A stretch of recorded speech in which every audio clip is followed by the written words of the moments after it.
Hello everyone, bringing a video today looking at two different Canadian post-Second World War field caps, and what we're looking at in this video is the winter field cap and the field cap which is part of the Canadian Bush uniform, which was of course introduced in 1949. These two caps are visually similar, so I thought it was worthwhile having a look at them together. That's what we're going to do now in the video, have a look at these two different caps in some detail. So here we have the two field caps we're going to talk about. On the left here we have the summer field cap in cotton drill, and on the right we have the winter cap in wool serge, and this is basically the same sort of material that Canadian battle dress uniform was made from at the time.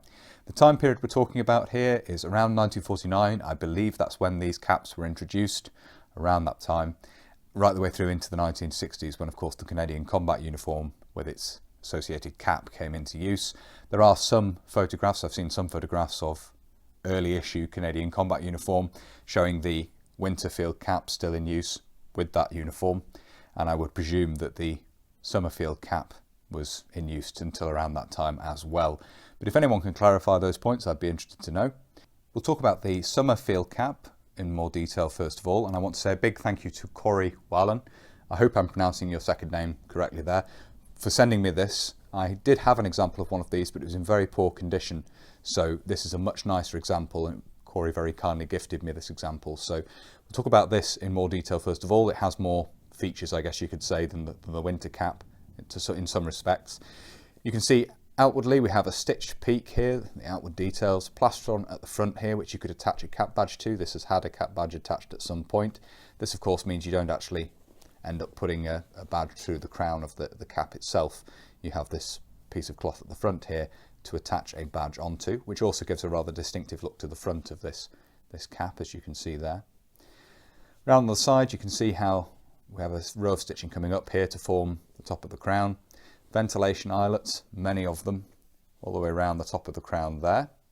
We do have a neck curtain which buttons up using two sets of press studs or snaps. You have a lower set and an upper set there, and that allows you to fold this down around the neck there, as you can see, these chrome snaps or press studs. So that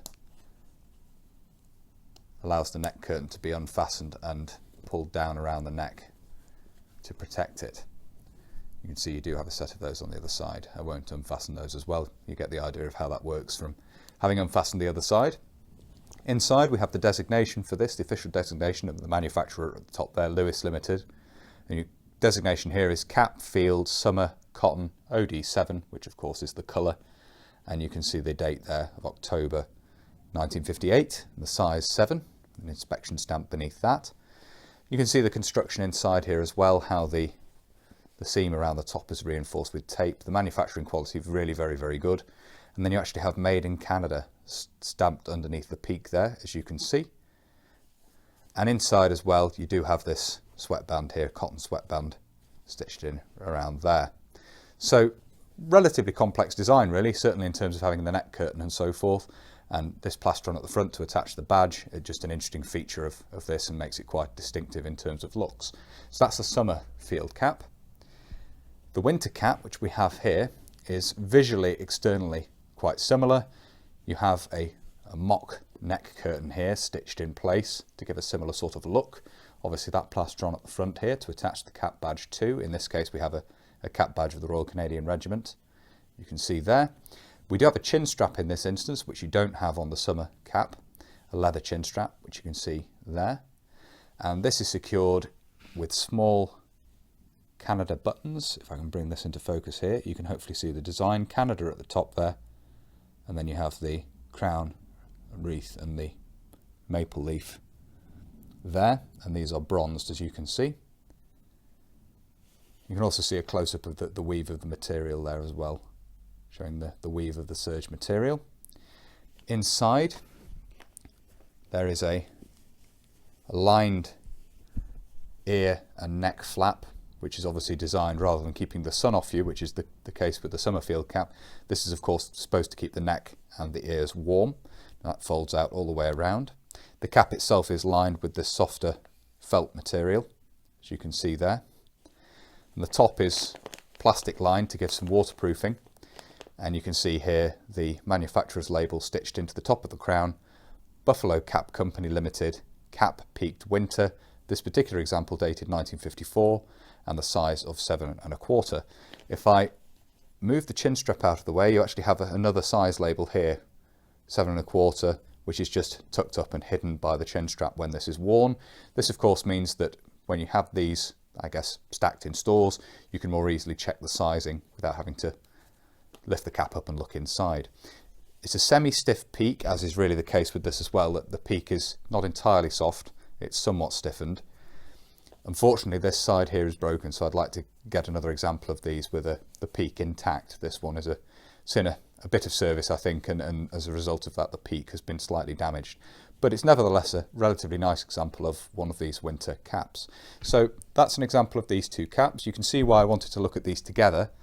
They are similar in terms of design. They've certainly been made to give the same sort of overall look, which is always nice in uniform to see that, you know, the visual aspect has been considered and there's an attempt to create a uniform look, and that's certainly the case with these, much as they are also quite functional items as well.